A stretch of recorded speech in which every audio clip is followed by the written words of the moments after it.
Oh, let's see the next video. This is about intermolecular forces and potential energy. So this graph shows us the potential energy as a function of internuclear distance. So X is the distance between the two close nuclei to each other. This is one nuclei, chlorine, and this is the other one for chlorine. This is for atomic nuclei difference between an atom called A and A. So what is A and A? Is it nitrogen? Is it oxygen? Is it bromine? Is it hydrogen? The internuclear distance as I go from here to here increases, and the potential energy changes as I move. So for example, in the chlorine, I can see here that when the distance is very small, the chlorine has a high energy. And then as the distance goes to the right, the chlorine potential energy starts to decrease too much. And then it starts to increase again at a certain internuclear distance. So at this point, it starts to rise up again, and then it becomes stable. For A, it is the same, but I can see that the potential energy is the same, but at a bigger distance. So it becomes stable at a bigger distance. Is it nitrogen, oxygen, bromine, and or hydrogen? So let's have a look. According to the two potential energy cables, the unknown has a longer equilibrium bond length and lower bond energy than chlorine. How do you know that? Here, this is the chlorine. So this is the distance. So the distance is smaller between each chlorine and the chlorine, but the A2, the distance is bigger. So the distance is bigger between the two. So longer bond length, and the bond energy is smaller. So let's have a look. Molecule O2 and 2 have higher bond order than chlorine. How do you know that? Because when you bond the chlorine to the chlorine, you bond it with one bond only. So it is weak. Weaker bond means longer or shorter means longer. And O2, the O2 is stronger. So stronger means shorter than Cl. And this is N2. This is even stronger, so means shorter. While Br, when I look at Br, the Br here has one single bond only, so it is very close to the Cl, the same strength, but only the Br is a bigger, so it is the only possible one. So molecules O2 and N2, both of them have higher bond order. So O is double bond and N triple bonds are shorter. They are both shorter, and they have higher energy than the Cl. So both of them not possible. The molecule H2 and Pr2 is, both of them is single bond. So I have this one as a single bond, and I have the H also as a single bond. So H2 has the same bond order, but it's smaller atomic radius than the chlorine. So it is smaller, and we said that it should be longer, not smaller. So here it is longer. So H2 is not possible. The Pr2 has the same bond order as Cl2 because both of them is single bonds. This is a single bond and this is a single bond. However, the bromine is bigger because when you go down, Cl is at the high in the periodic table and Pr down. So when you go down, the atomic radius is bigger. See, this is the only thing that's giving it a correct answer.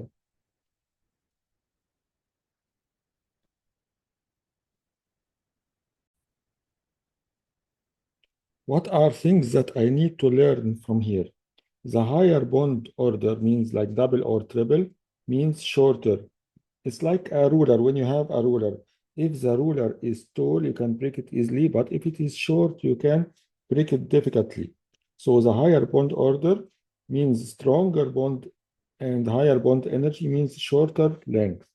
While if you have a lower bond order, longer bond length means the bond energy is smaller, and lower bond energy is smaller, and it is a weaker bond, like in the single, like when you have the single bonds. Another thing that you need to know that the longer atomic radius means weaker bond, and the shorter atomic radius means stronger bond, and vice versa. In the graphs, the more deep is the well, so this well is deeper, it means it is a stronger bond, while A2 has a shorter well, so this means it's less deep, it means it is a longer and a weaker bond. It's a longer, like that was in the bromine. The next question, in which of the following ionic compound is the force of attraction between a cation and an ion the strongest? We know that there are two factors which affect this attraction. The first is the charge. The bigger the charge, +1, +2, +3, the bigger the charge is, the stronger the attraction, and the radius. The smaller the radius, so smaller radius means stronger attraction. The longer the radius, or bigger the radius, the weaker the attraction. So the first thing that I will look at is the charges. So I would look at the charges R, PPR. I have one charges, so Q1 and Q2 is equal to 1 multiplied 1, 1. Here Q1 and Q2, the charges multiplied 1 by 1 is equal to 1. Here Q1 and Q2 is 2 multiplied by 2 is equal to 4. And here also equal to 2 multiplied by 2 is equal to 4. So these two are stronger. So calcium oxide and strontium oxide is stronger. But let's have a look at the size of the anions, the distance between the ions of the calcium oxide and so on.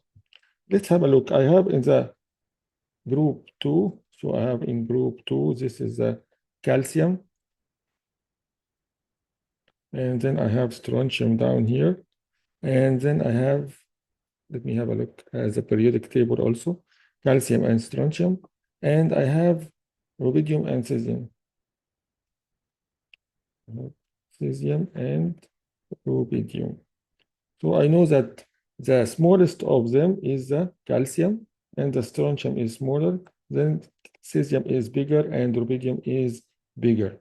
So if you want to compare between these two and these two, the oxygen is common, so you need to compare between the calcium and the strontium.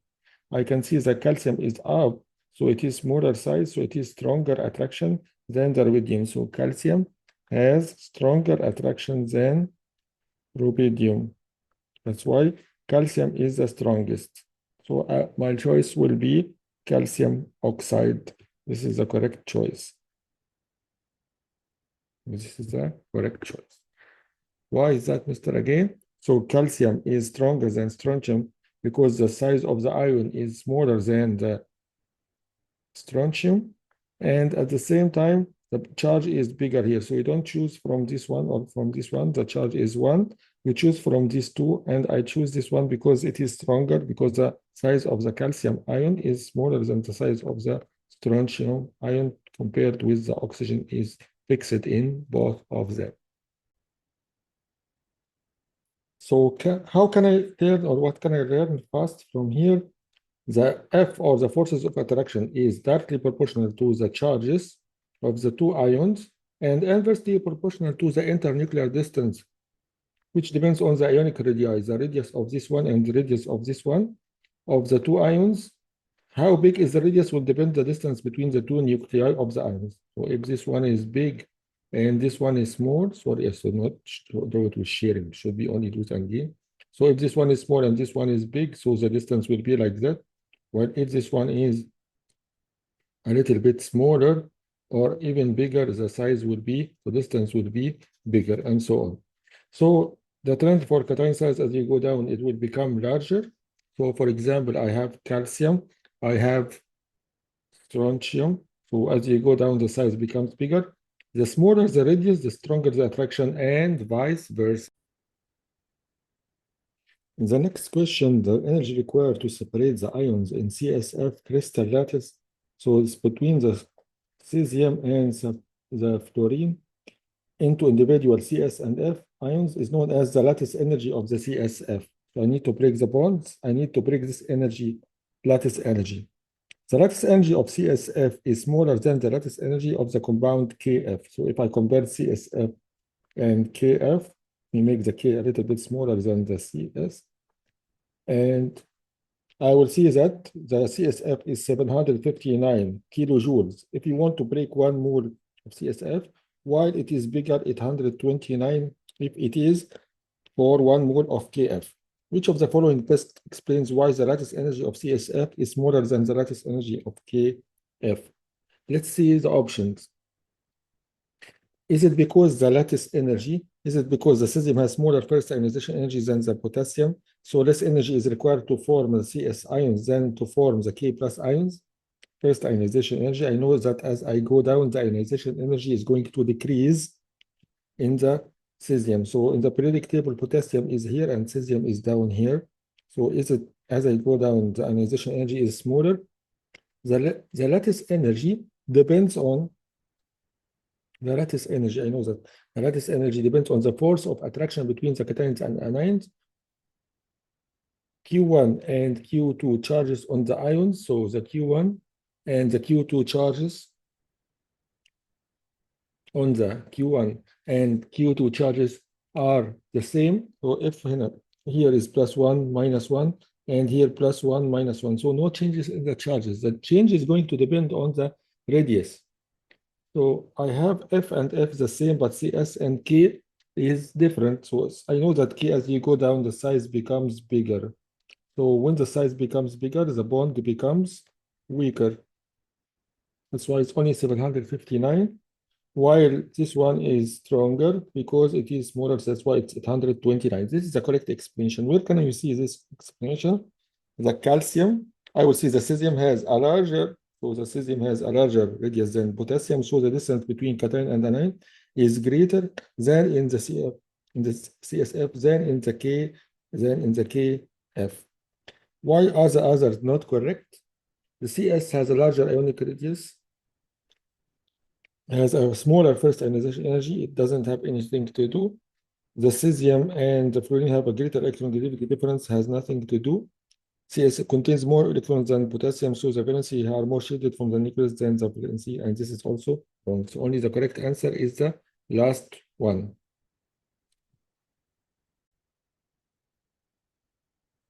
The next question, number 16, which of the following arranges the bond in order of decreasing bond?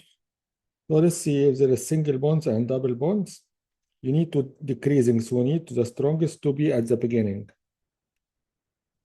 So I have a bond here. The length of bond is influenced by both the bond order and the size of atoms in the bond. The higher the bond order, is it first order or second order or triple order, third order, and the size of the atoms. So the higher the bond, the smaller the atom and the stronger the bond. First, let's compare CN and CNN. So I will see, I have here CN and CNN.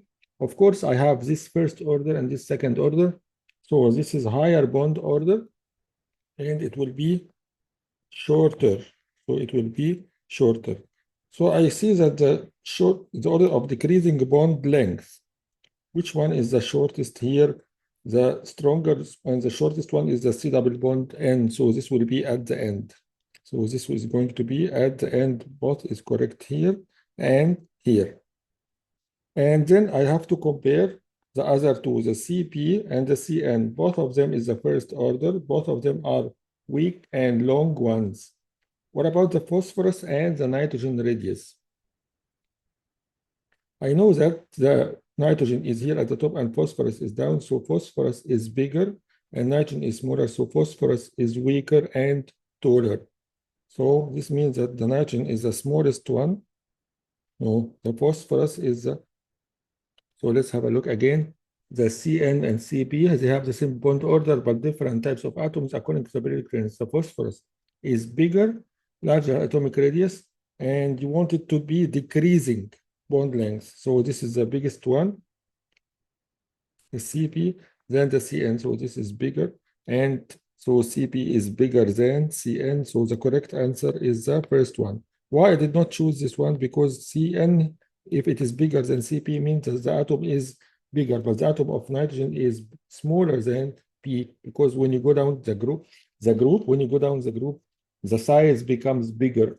The size becomes bigger and smaller, so the bond becomes weaker and shorter. So here, this is the shortest, and N is bigger than it. So this is wrong, and this is wrong, and this is wrong, and this is the only correct one.